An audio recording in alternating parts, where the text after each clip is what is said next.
this equation gets a little ugly. It's another rational equation, which is complicated enough. And then it's full of trig functions. So the way to deal with this is, first, remember your training, pretend that it's just a rational equation, and try not to think about all the trig stuff we're going to have to do.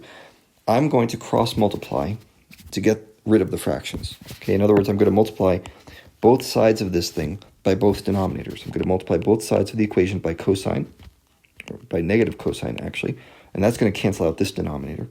And I'm also going to multiply both sides of the equation by sine minus 2 cosine, and that's going to cross out the other denominator. So by the end of this, once all the dust is settled, I should have no fractions left anymore.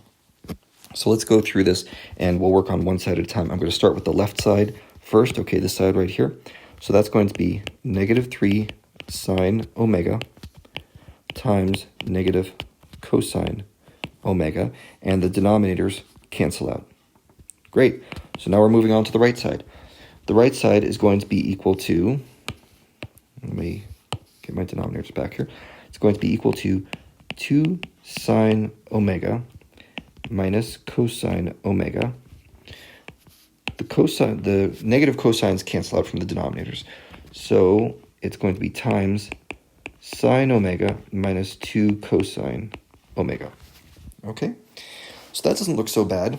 Let's continue working with this and see where we go. So on the left, this is negative 3 times negative 1. That's just going to be 3 sine omega cosine omega. Okay, on the right, there's a little bit more going on here. And I encourage you to use foiling, okay, to come up with this. First, I'm going to do negative 2 sine times sine. That's going to be, I'm sorry, I don't know where I came up with that negative. It's positive. 2 sine squared omega, okay? And then we'll try the outside terms right here. So that's going to be minus 4 sine omega cosine omega, okay? And then we're going to try the inside terms, negative cosine times positive sine. So that's going to be another negative sine cosine. And the last one is the outside, or the last terms. So negative cosine times negative 2 cosine is plus 2 cosine squared omega. Now, the reason I'm being so careful with this foiling is because this is actually my second video. I messed up the first one. I didn't even find the mistake until the end because everything just worked out kind of nicely by coincidence until I tried plugging in the values back into the original equation. And then I realized it was just a big hot mess. So we're going to be real careful with this factoring here, or this foiling.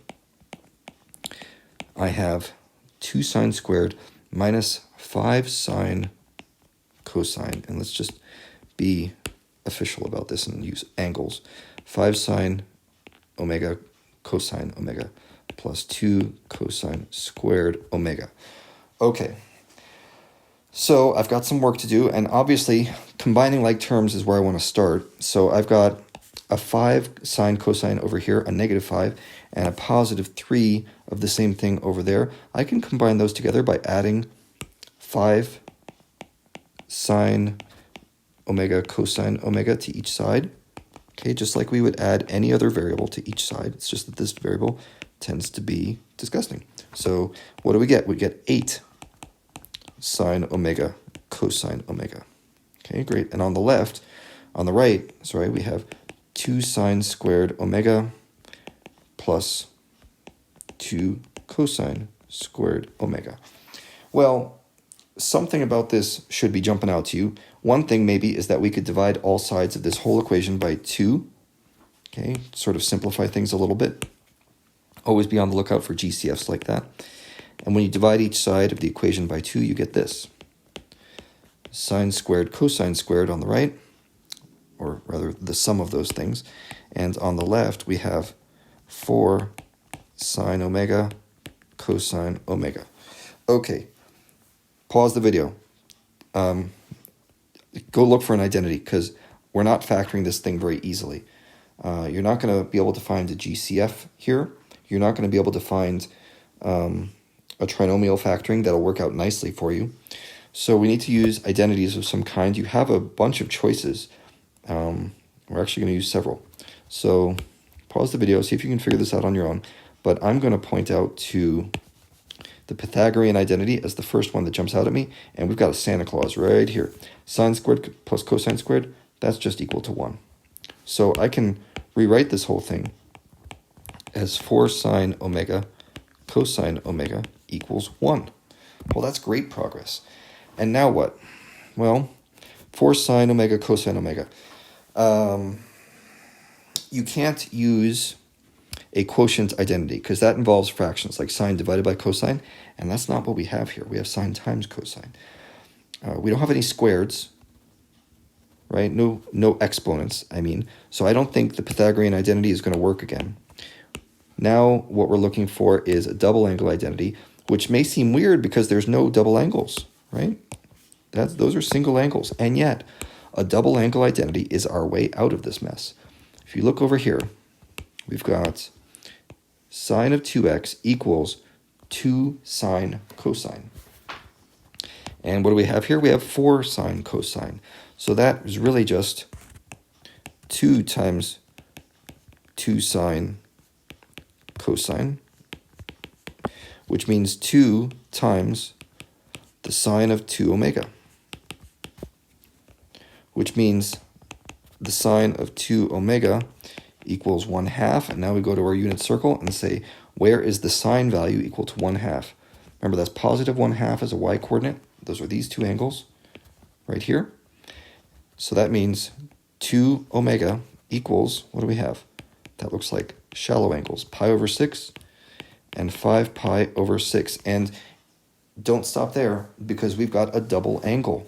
Okay, remember when you have something like 2 omega, that means it has to go around the circle twice. 1, 2, twice around. So that means not only do we have these things, we have, let's see what else, 13 pi over 6 and 17 pi over 6 as coterminal angles, which means divide everything by 2 and you've got your answer. Pi over 12, 5 pi over 12, 13 pi over 12, and 17 pi over 12. So we should talk about, just review the techniques that we used to get to this answer. First thing we did was handle it like a normal fraction, try to get rid of all the denominators. Second thing we did right here, this was a Pythagorean identity. And that simplified the sine squared and the cosine squared part of it. And then the last part we did, the last special thing, was right here when we did a double angle identity. Okay, and that got it to the part where we could solve this just using our coterminal angle techniques.